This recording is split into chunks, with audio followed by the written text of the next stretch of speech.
Alhamdulillah wassalatu wassalamu ala Rasulillah wa ala alihi wa ashabihi wa man ihtada bihadihi wa istanna bi sunnatihi ila yaumiddin, amma ba'du.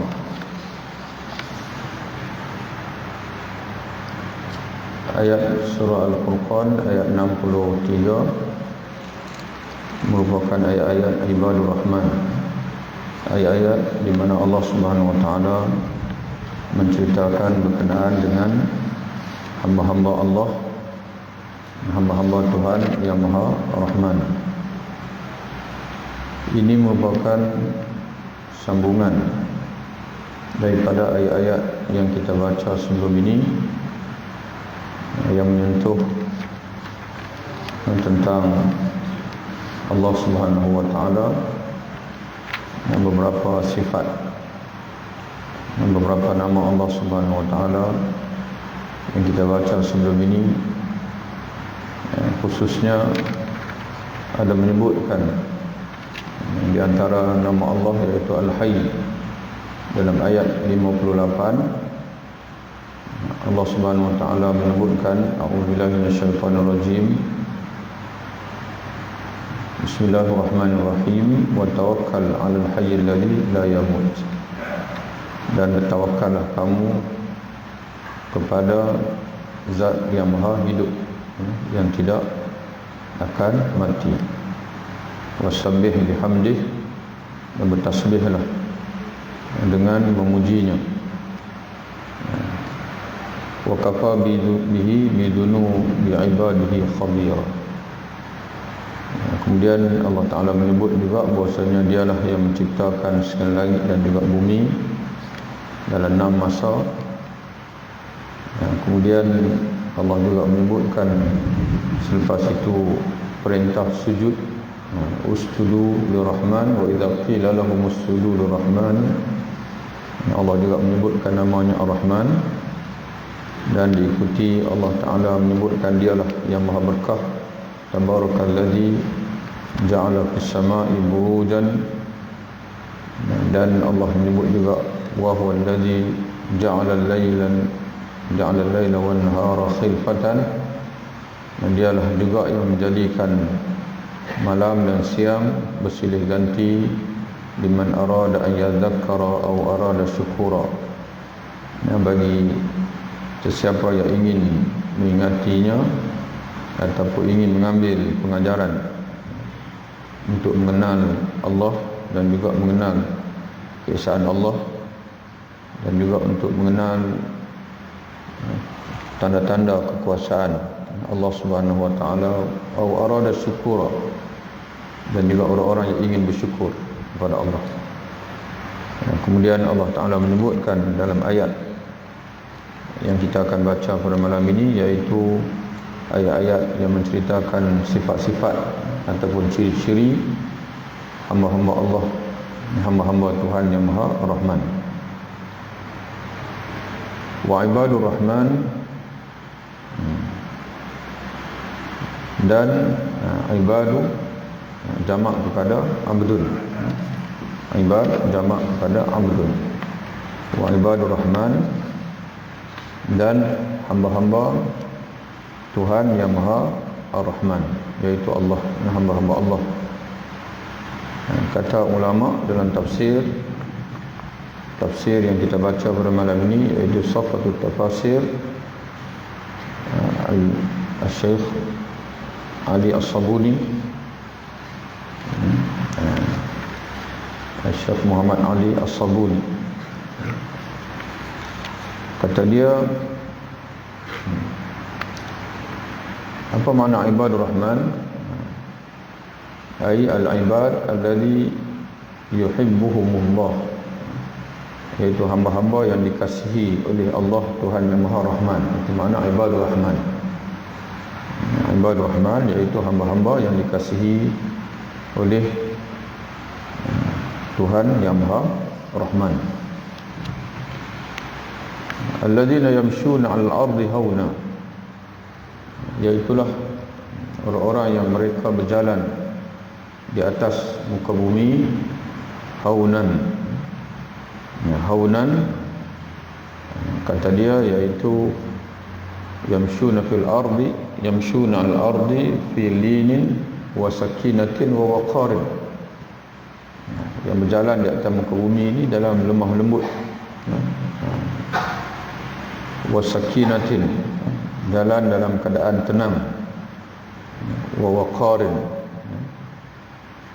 berjalan dalam keadaan sakinatin makna tenang, waqarin pun makna tenang juga.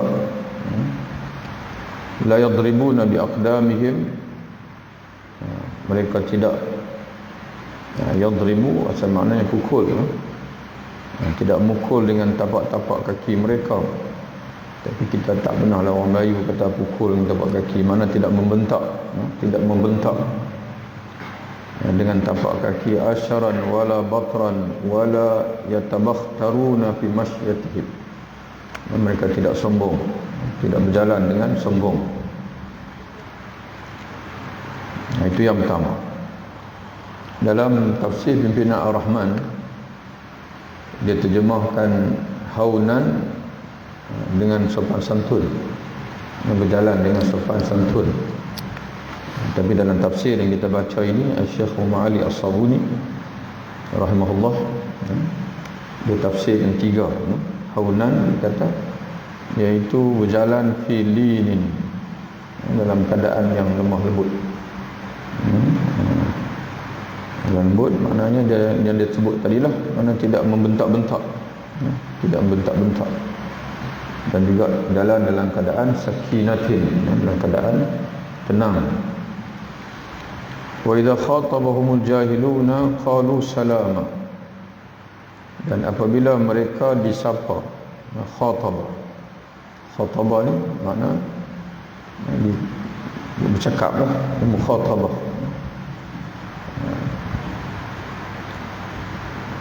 Ataupun dihadapkan kata-kata oleh mereka kepada mereka oleh orang jahil. Wa idza khatabahumul jahiluna qalu salama, apabila mereka disapa ataupun dihadapkan kata-kata oleh orang-orang yang jahil. Orang jahil iaitu yang bercakap dengan bighilzatin wa jafa, bercakap dengan bahasa yang kasar, bahasa yang kasar. Qalu, lalu mereka membalas, kata Allah, qalu salama, mereka membalas dengan qaulan yaslamuna fihi minal ithmi, mereka membalas dengan bahasa yang bebas daripada dosa. Itu mana salaman. Kalau kita nak terjemah dalam tafsir Pimpinan Ar-Rahman, dia sebut, dia kata menjawab dengan perkataan yang selamat dari perkara yang tidak diingini.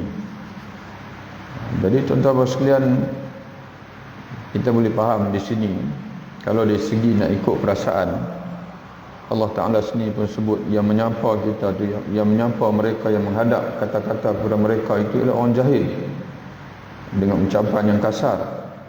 Tapi qalu salama, mereka menjawab semula dengan bahasa yang tetap elok, yang selamat.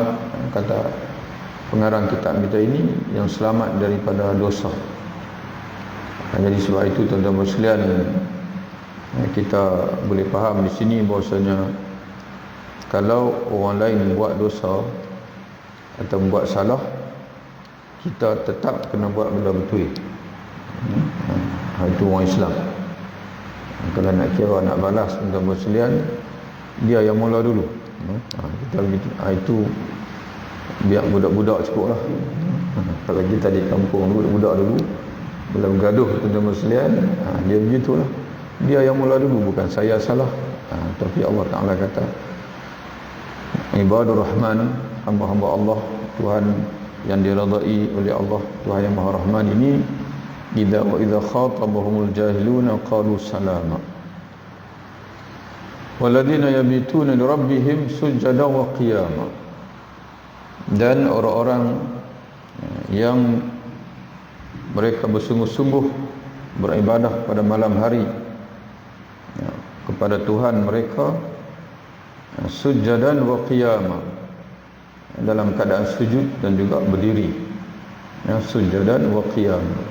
Mana mereka bangun untuk tahajud, maka sungguh-sungguh bangun pada malam hari untuk bertahajud kepada Allah Subhanahu wa taala.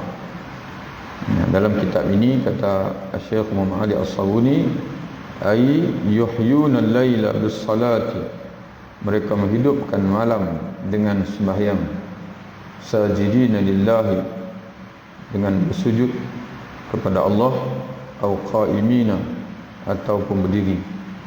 Jadi para ulama khilaf bila sembahyang malam ini mana afdal, kita lama berdiri ke ataupun lama sujud. Sebab dua-dua itu ada kelebihan yang tersendiri. Sebahagian menyatakan yang afdal ialah sujud, lama sujud, kerana ada hadis Nabi SAW menyebutkan aqrabu ma yakun al-'abdu min Allah wa huwa sajid, saat paling hampir, paling dekat seorang itu dengan Allah ialah ketika dia sujud. Fa'aksiru minad du'a, maka banyakkanlah berdoa pada ketika sujud. Sujud Nabi tak bagi baca Quran. Ada hadis yang khusus Nabi melarang membaca Quran pada ketika rukuk dan juga sujud. Jadi nak buat apa sujud? Selain daripada tasbih, kita banyakkan doa pada ketika sujud. Kemudian ada ulama yang lain pula kata yang paling afdal ialah berdiri lama. Kerana ada pula hadis di sana Nabi menyatakan afdalus salati tulul qunut, salat yang paling afdal ialah yang lama berdirinya. Di samping ketika berdiri, ibadatnya atau bacaannya adalah qiraatul Quran, bacaan Quran. Dan kalau nak sujud lama, doa ataupun zikir, tasbih. Tapi kalau nak berdiri lama, tidak ada lain melainkan bacaan Quran. Dan bacaan Quran lebih afdal daripada zikir dan juga daripada doa. Cuma masalah kitanya, kita nak baca Quran tu, Quran tak ada dalam kita. Itu masalah. Nak baca banyak tu, kita tak banyak hafal Quran. Jadi tuan-tuan sekalian, untuk buat ada dua pilihan lah. Yang pertama sekali mengulang-ulangkan apa yang ada pada kita. Dalam rakaat yang pertama sebagai contohnya, kita baca 10 kali qul ya, rakaat kedua 10 kali qul huwallah. Ataupun tuan-tuan semayang dengan melihat kepada mushaf, melihat kepada Quran. Itu dalam Sahih Al-Bukhari ada hadis yang menceritakan Sayyidatina Aisyah radhiyallahu anha ketika Ramadan beliau diimamkan oleh maulaha, bekas hamba dia namanya Zakwan, di mana Zakwan ini mengimamkan dia dengan melihat kepada mushaf. Jadi kalau perkara itu tak boleh, makna sudah tentu Sayyidatina Aisyah akan melarang. Jadi kata ulama boleh, insya-Allah. Tapi dengan syarat mata terang lah. Kalau mata pun kelabu, tak payahlah. Quran sak mana pun tak nampak. Jadi itulah cara. Tuan-tuan sekalian, Nabi sendiri sebut siapa yang bangun dengan 10 ayat daripada Quran pada suatu malam, dia akan dibuang oleh Allah daripada senarai orang-orang yang lalai. Satu malam bangun dengan 10 ayat.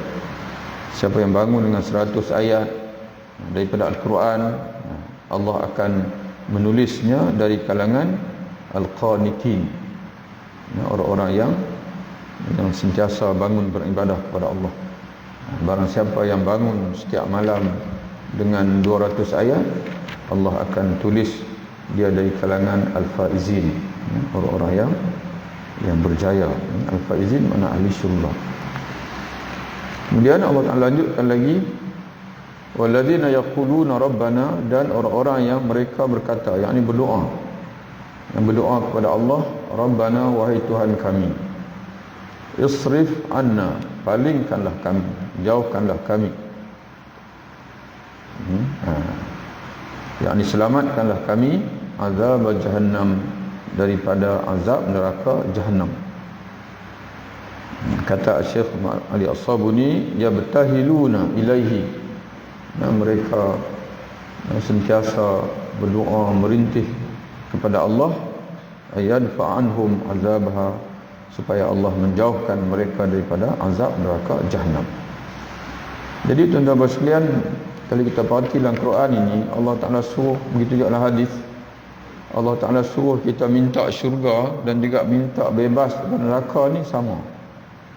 Kerana kena banyak minta syurga, dan pada yang sama kena banyak juga minta bebas daripada neraka.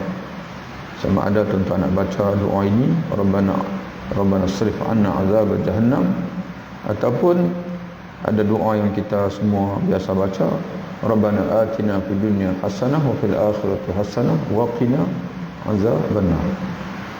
Dan di sana ada hadis menceritakan amalan di mana Nabi SAW mengajar kita dalam hadis itu untuk baca setiap kali selepas sembahyang maghrib dan isyak 7 kali, Allahumma ajirni minan nar. Ya Allah, selamatkanlah, ajirni, ajirni makna peliharakanlah daku daripada neraka 7 kali. Tapi kita baca 3 kali. Kena kalau maghrib isyak kena baca 7 kali. Dalam hadis sebut 7 kali. Kemudian inna jahannama inna azabha kana gharama, sesungguhnya azabnya, yakni azab neraka itu, kata Allah, kana adalah ia gharaman. Gharaman, apa makna gharaman? Dalam tafsir pimpinan Ar-Rahman, dia terjemahkan adalah sesungguhnya azab siksanya, yakni siksa neraka itu adalah mengerikan. Ini agak berbeza sikit dengan dalam kitab kita ini, dia tafsirkan gharaman iaitu laziman daiman ghairu mufariqin. Mana azab yang tak putus, laziman yang tidak habis, daiman yang senantiasa, ghairu mufariqin yang tidak berpisah daripada neraka. Mana masuk neraka tu berterusan diazab oleh Allah, tak ada masa rehat. Tapi dalam tafsir Ibn Ar-Rahman dia tafsirkan mungkin ada dua maksud, wallahu alam. Gharaman dia kata yang sangat mengerikan. Innaha sa'at mustaqarra wa muqam, sesungguhnya ia, yakni azab neraka itu seburuk-buruk, ataupun sungguhnya neraka itu seburuk-buruk mustaqarran. Mustaqarran tempat menetap, tempat menetap, wa muqama dan juga tempat tinggal, tempat kediaman. Dan dalam tafsir kita ini itu sebagaimana tafsir pimpinan Ar-Rahman. Dalam tafsir ini dia kata mustaqarran iaitu tempat perhentian, tempat perhentian, wa muqaman tempat kediaman. Jadi tuan-tuan sekalian, apa yang kita buat di dunia ini, kalau tengok beberapa hadis Nabi SAW, kita sedang membina satu tempat perhentian dan satu tempat kediaman. Apa yang kita buat di dunia sekarang. Sebagai contoh, orang yang bila dia hadir salat berjamaah di masjid, kata Nabi, maknanya setiap kali dia hadir salat itu, dia sedang membina perhentian dalam syurga. Perhentian dalam syurga. Dan satu lagi, tuan-tuan sekalian, kediamanlah, sebab bila kita berada di akhirat nanti, sama ada syurga ataupun neraka. Ini dua itu. Inna sa'at mustaqarra wa muqam, sesungguhnya syurga neraka itu bi'sat jahannamu manzilan wa makana iqamatin.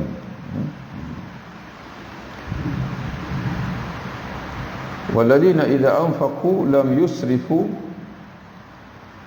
dan orang-orang yang apabila mereka membelanjakan harta mereka. Di sini tuan-tuan sekalian, walaupun dalam bahasa kita ada dekat-dekat anfaqu, kita mungkin cenderung nak menterjemahkan dia anfaqu mal infaq, tapi itu menyempitkan makna yang disebut oleh ulama. Anfaqu makna belanja. Walladzina idza anfaqu, di antara ciri ibadah Rahman juga ialah orang-orang yang apabila mereka membelanjakan harta mereka, lam yusrifu, mereka tidak membazir, walam yaqturu, dan pada masa yang sama mereka tidak kikir, tidak bakhil. Bagaimana? Wa kana baina dzalika qawama, dan adalah perbelanjaan mereka itu tengah-tengah di antara demikian itu, tengah-tengah di antara membazir dan juga bakhil. Qawaman, mana belanja dalam keadaan dipanggil dalam keadaan qawaman, dalam keadaan yang sama ataupun yang sepatutnya. Macam mana tu? Belanja tidak yusrifu, tidak berlebihan dan tidak bakhil. Kata wal makna, kata pengarang kitab kita ini, laisu mubadzirina fi infaqihim fil mata'im wal masyarib wal malabis. Mereka tidak berlebihan dalam berbelanja, sama ada pada makanan, pada minuman atau pakaian, dan pada masa yang sama wala muqassirina wa mudayyiqina bihaitsu yusbihuna bukhala. Tapi pada yang sama tidak mereka kikir dan sehingga mereka ini menjadi orang yang bakhil. Makna mudayyiqina, mudayyiqin ni pekil, mana sepatut belanja tak mau belanja, tapi benda yang tak sepatut belanja dia belanja. Macam orang hari ni lah, dan kadang-kadang dia belanja untuk hiburan berlebihan, padahal Nabi SAW menyatakan sa'atan, hiburan ini waktu-waktu saja, dia tak boleh jadi kerja. Tapi orang hari ni hiburan ni dia jadi sebahagian hidup, jadi kerja. Kalau tak berhibur tak boleh hidup. Jadi tuan-tuan pasal hiburan ni sa'atan. Sebab apa Nabi sebut sa'atan itu? Macam mana boleh lahir sabda Nabi SAW itu? Apabila ada sahabat yang mengadu kepada Rasulullah, ya Rasulullah, kami pada ketika kami bersama dengan engkau ya Rasulullah, kami merasakan seolah-olah macam syurga itu dekat dengan kami. Tapi ketika kami berpisah dengan kamu, kami lalai ya Rasulullah. Lalai dengan anak, dengan cucu, dengan begitu begini dan sebagainya. Lalu Rasulullah kata sa'atan, tak apalah kamu nak berseronok, nak bersama dengan kawan-kawan kau, nak bersama dengan isteri kau, nak bersama cucu, nak bersama anak-anak kau, nak berhibur lah kita kata hari ini, dengan hiburan-hiburan yang halal yang tidak melanggar syarak. Tapi sa'atan, jangan jadikan hiburan itu mengambil tempat yang kita sepatutnya di dunia ini kita dicipta oleh Allah untuk ibadat. Itu yang sebenarnya kehidupan kita. Kena banyak tuan-tuan berselah, kena banyak ibadat itu. Jadi sebab itu orang dulu tuan-tuan berselah, dia pulun sungguh, dan dia pulun sungguh baca Quran. Paling-paling kita kata sebulan sekali khatam, satu hari satu juzuk. Ada sahabat yang 7 hari khatam Quran, ada yang 3 hari khatam Quran, ada yang 10 hari khatam Quran. Kita ni baca waktu teringat, baru baca. Mereka kira mulai sembahyang berjamaah, sembahyang duha, teman-teman zikir dan sebagainya. Sebab mereka pulun sungguh-sungguh, kerana mereka tahu itulah kerja mereka yang sebenar. Dan kalau yang bekerja itu, dia bekerja dengan niat. Macam Sayyidina Umar, ahli perniagaan semua. Mereka bekerja sebab apa? Nak dapatkan wang supaya mereka boleh bayar zakat, mereka boleh support Islam dan sebagainya. Dan memang itu yang mereka buat. Dengan wang mereka, dengan duit mereka, kerana mereka tahu bahasanya mereka tak boleh sia-siakan kebolehan mereka berniaga dan sebagainya. Itu orang dulu. Tapi orang hari ini dia dah sudah, dia panggil apa, dah sudah lari dah, dah matlamat itu dalam kehidupan itu. Jadi sebab itu dalam perbelanjaan sendiri pun wa kana baina zalika qawama, dan adalah infaquhum, perbelanjaan mereka, wa kana infaquhum wasatan mu'tadilan, pertengahan. bainal israf, di antara membazir, wa taqtir, dan juga pekin tadi.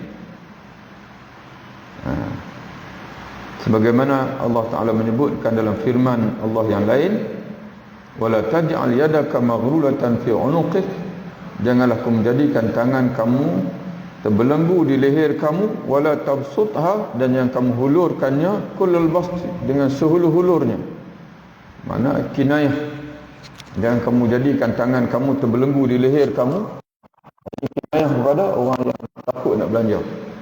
Dan jangan pula kamu menghulurkannya kullal basti, dengan hulur, seluruh-hulurnya. Makna belanja sakai. Tak tinggal langsung. Tidak tinggal langsung untuk dipanggil apa? Untuk hari esok, untuk anak cucu dan sebagainya. Cuma al-ayah, cuma Syekh As-Sabuni, adik As-Sabuni ni dia dalam tafsir ni dia tak tulis ayat tu berapa. Ayat mana? Dia tulis al-ayah, ayat Quran. Jadi maknanya orang yang baca ni kena rujuk sendiri. Qala al-Mujahid, berkata Imam Mujahid, lau anfaqta, ini penting tuan-tuan sekalian. Itu yang kita tak mau tafsirkan tadi. Maknanya orang ibadah Rahman ni orang-orang yang apabila dia berinfak. Di sini bukan makna infak, bila dia belanja. Sebab kata Imam Mujahid, kalau kamu, ini baru infak dia kata, kalau kamu menginfakkan harta kamu, sekalipun yang kamu berikan itu seperti bukit Abi Qubais emas, jika kamu beri harta kamu yang berupa emas sebesar bukit Abi Qubais sekalipun, fi ta'atillah, untuk mentaati Allah, maka nasarafan, dia bukan membazir. Maknanya kalau kita infak, kalau banyak, dia bukan membazir. Wala anfaqta sa'an, kalau kamu belanja walaupun satu gantang saja, fi ma'siyatillah, untuk maksiat kepada Allah, kana sarafan, itu adalah membazir. Boleh faham dan sekalian. Maknanya kalau perlu belanja, insya-Allah, tawakal Allah, macam Sayyidina Abu Bakar. Bila Sayyidina Abu Bakar, bila musim perang, bila dia panggil apa, Sayyidina Abu Bakar bagi, Sayyidina Umar bagi. Sayyidina Umar dia bila-bila masa pun dia berazam, dia nak lawan Sayyidina Abu Bakar, tapi tak pernah boleh.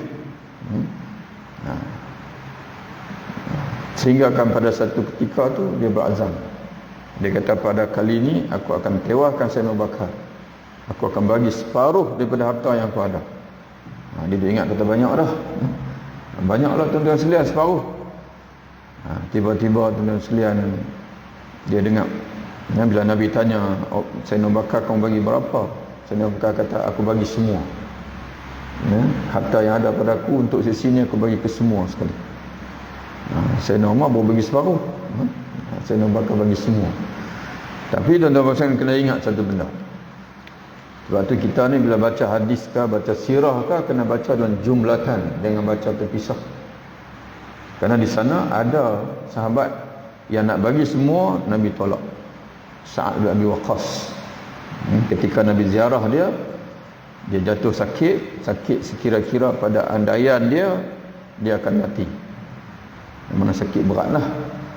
Lalu dia kata, ya Rasulullah, saya ni sebagaimana Rasulullah tahu, saya ni ada anak perempuan seorang. Biasa anak perempuan ni kalau dia kahwin nanti, isteri suami dia lah, orang lelaki yang akan support dia. Lalu dia kata, ya Rasulullah, saya nak berikan seluruh harta saya untuk Allah dan Rasul. Rasulullah kata, tidak boleh.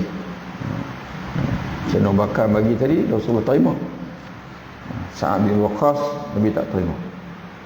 Nabi tidak mau terima.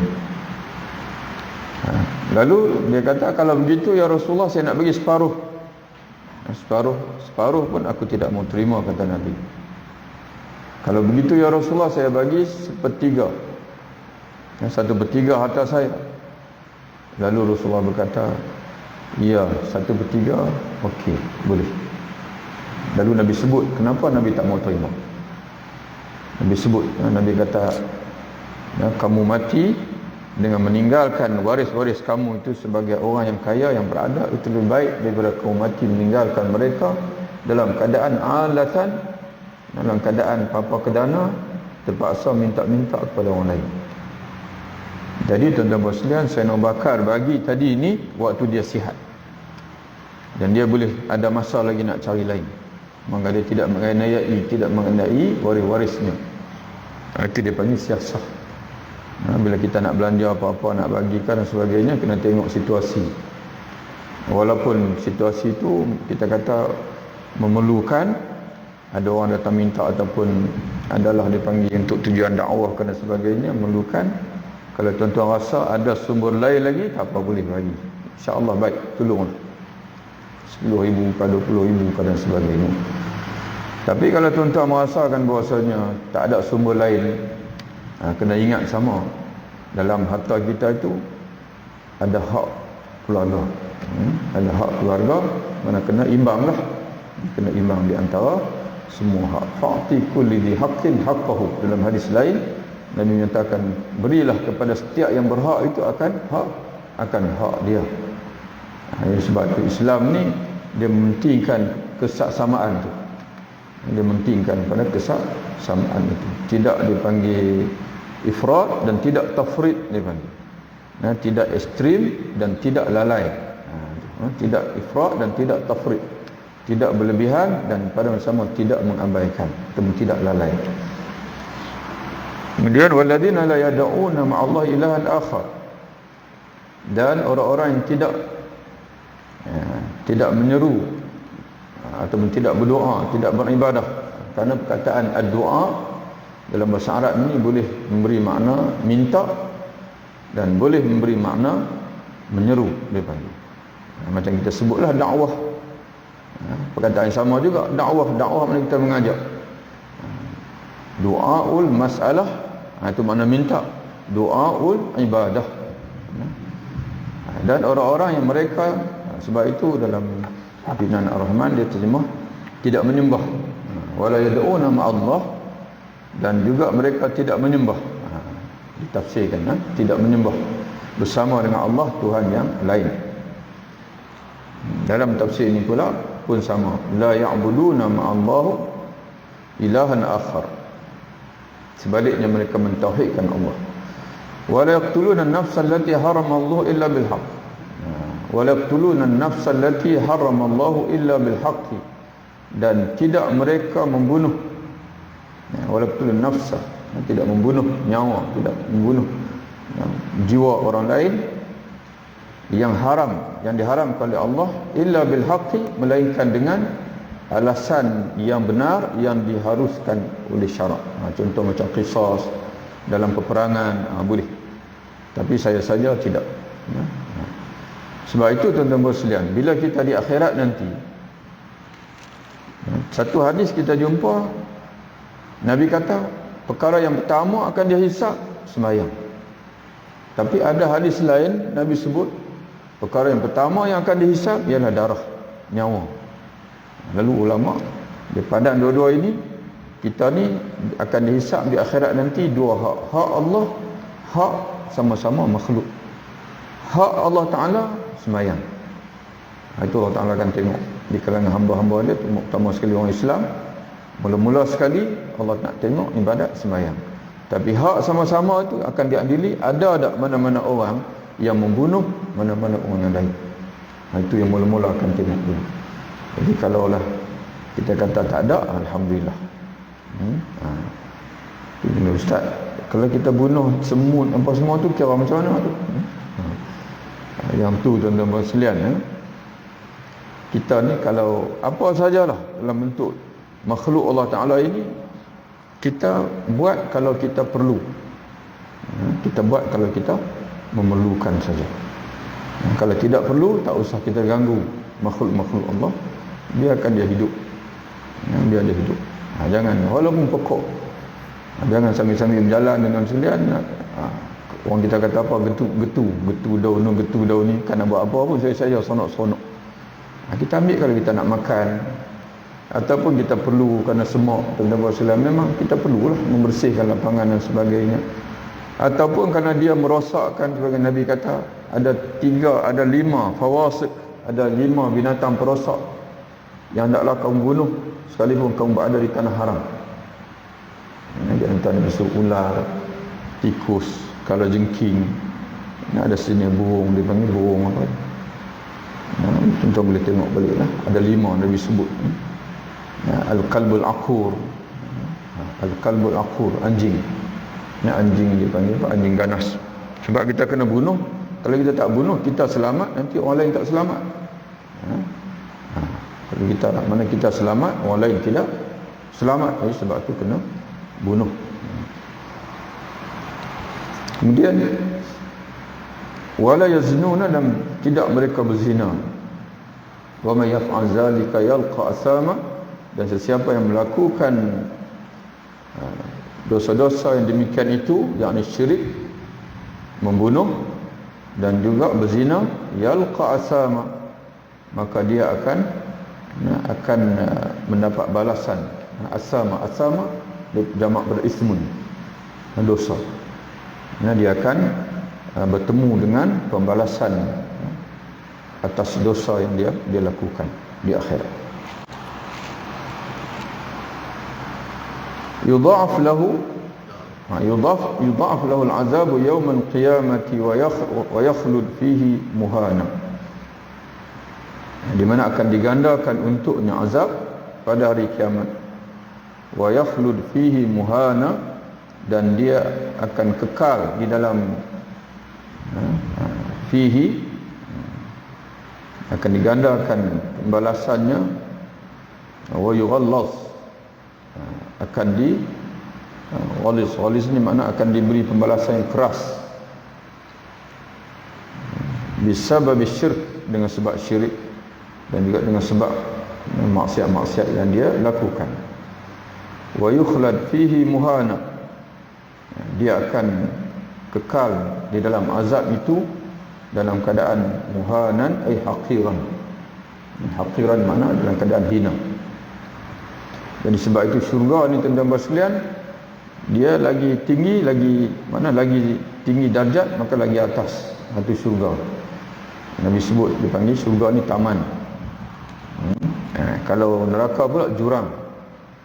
Lagi rendah, lagi hina, mana lagi bawah. Sebab itu orang-orang munafik berada dalam tangga yang paling bawah dalam neraka. Mana lagi bawah, mana lagi panas. Tapi kalau syurga pula, dan sebab itu Nabi sebut sallallahu alaihi wasallam, syurga Firdaus ini syurga yang paling tinggi, betul-betul di bawah aras Allah Ta'ala.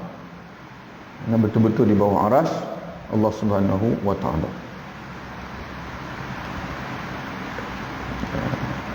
Illa man taba, kecuali orang yang bertaubat, wa amana, dan beriman, wa amila amalan salihah, dan dia beramal dengan amalan salih, fa ulaika, maka mereka itu, yakni orang yang bertaubat, beriman dan beramal salih, maka mereka itu yubaddilullahu sayyi'atihim hasanatin, Allah akan menggantikan kejahatan-kejahatan mereka dengan kebaikan-kebaikan. Ini yang sonok tuan muslihat ni. Allah Ta'ala ni, kita jahat macam mana sekalipun, bila kita minta ampun, satu dia ampunkan, yang kedua kejahatan-kejahatan kita itu Allah Ta'ala akan ganti dengan hasanatin, dengan kebaikan-kebaikan. Dalam kitab ini, pengarang kitab kita ni, dia bawa satu hadis Nabi. Hadis ini bila kita baca, tuan-tuan sekalian, memberi satu pengharapan pada kita. Sebab kita tahu bahawasanya kita ni memang banyak sungguh dosa pada zaman hari ini. Wa fil hadis, di dalam hadis Nabi SAW menceritakan, kata Nabi, inilah a'lam, sesungguhnya aku benar-benar mengetahui, kata Nabi. Mana Allah Ta'ala tunjuk kepada aku, akhir ahli jannah dukhul jannah, manusia yang paling akhir masuk surga, wa akhir ahli nar khurujan minha, dan juga manusia paling akhir keluar dari neraka. Mana orang lain semua dah masuk habis dah. Ini tahulah, mana kita fahamlah maknanya di sini ni, mana orang yang beriman. Oleh sebab mungkinlah dosa kita berselian, Allah Ta'ala masukkan dulu dalam neraka, dan orang lain semua dah keluar, dia yang paling akhir keluar dari neraka. Iaitu kata Nabi, rajulun, seorang lelaki, yu'ta bihi yaumal qiyamah, yang dibawa, yang ditampilkan dia, mana setelah dia dibawa keluar daripada neraka itu, dibawa menghadap Allah Subhanahu wa Ta'ala. Fayuqal, lalu Allah Ta'ala kata kepada malaikat, ya'ridu alaihi sighari dhunubihi, bentangkan di hadapannya, bentangkan di hadapan dia, bentangkan dulu dosa-dosa kecilnya. Irfa'u anhu kibarah, angkat daripada dia dosa-dosa besar. Dosa-dosa besar jangan tunjuk lagi kat dia. Fatu'radu alaihi, lalu dibentangkan dosa-dosa kecilnya. Fayuqal, lalu ditanya kepada dia, amilta yauma kaza wa kaza kaza wa kaza, pada hari sekian-sekian kamu telah buat dosa sekian-sekian, pada hari sekian-sekian dosa sekian-sekian. Maknanya kecil-kecil itulah. Fayaqulu, lalu dia berkata, na'am la yastati' yunkiru, dia berkata, betul ya Allah, memang saya buat sungguh. La yastati' yunkiru, dan dia tak mampu nak mengingkari. Wa musyfiqun, dan dia cakap dalam keadaan sangat takut, min kibari dhunubihi, kerana dia teringat dosa-dosa besar dia yang belum dibentang lagi. Itu baru bentang dosa kecil.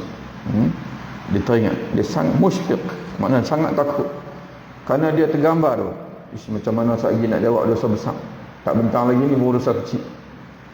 Fayuqal lahu, lalu dikata kepada dia, fa inna laka makana kulli hasanah, Allah Ta'ala mengampunkan ke semua dosa-dosa yang ada itu, dan Allah menggantikan pada setiap dosa kamu itu satu kebaikan. Fayaqulu rabbi, dia terlalu seronok, dia berkata, wahai Tuhan, qad amilta asya'a, saya ada buat dosa banyak lagi ya Allah, yang tak ada dalam buku ni.